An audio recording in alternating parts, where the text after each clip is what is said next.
開中。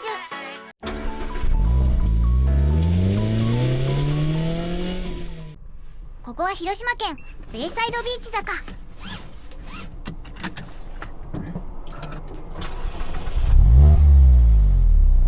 あるドライブの帰りなのだ。夕食は KFC でも買って帰ろう、そんなことを思っていた。しかし2026年7月15日物流委託先である日霊ロジグループがサイバー攻撃を受け、 KFC は販売中止や臨時休業なのだ。残念ながらあの味が食べられないのだ。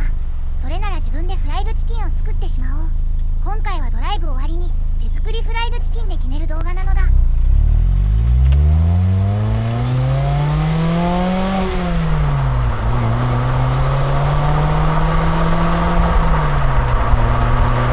今日の広島は小麦の地雨。これ以上ドライブしても残念ながら絶景は見ることはできなさそうなのだ。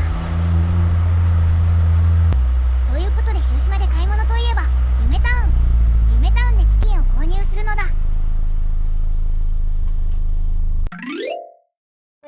調理開始。本日使うのは鶏胸肉。このままだと厚みがあって使いにくいので薄くしていく。これで火の通りを均一にしやすいのだ。味付けはシンプルに塩コショウ。これに薄力粉、卵、水を合わせたバッター液をかけていく。両面まんべんなくつけてね。これで OK。 油の温度は160度ぐらい。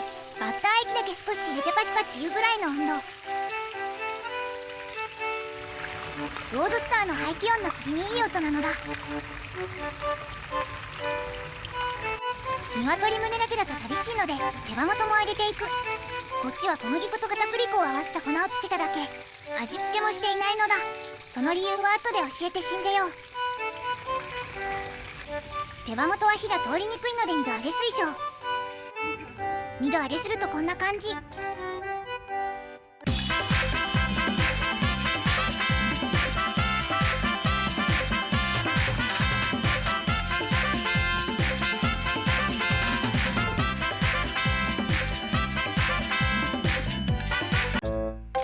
ニンニク醤油で定番の味付けもいいけど、家にあるソースでいろいろ味付けを試してみるのもあり。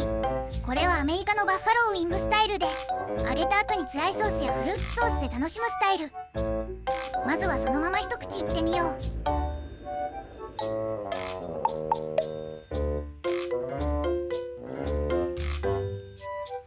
うまっ。しっかり中まで火が通ってカリカリでいい感じ。ソースは和風でも洋風でもタイ風でも好きなのを作ってみてね。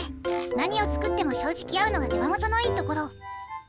カレーソースなら止まらなくなるのだ。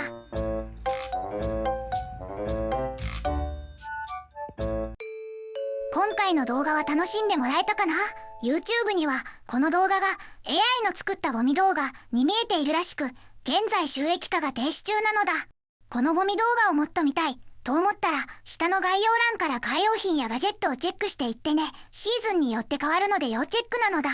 みんなのお買い物やチャンネル登録、コメント、高評価が次の動画を作る力になるのだ。なのでこれからも応援よろしくお願いします。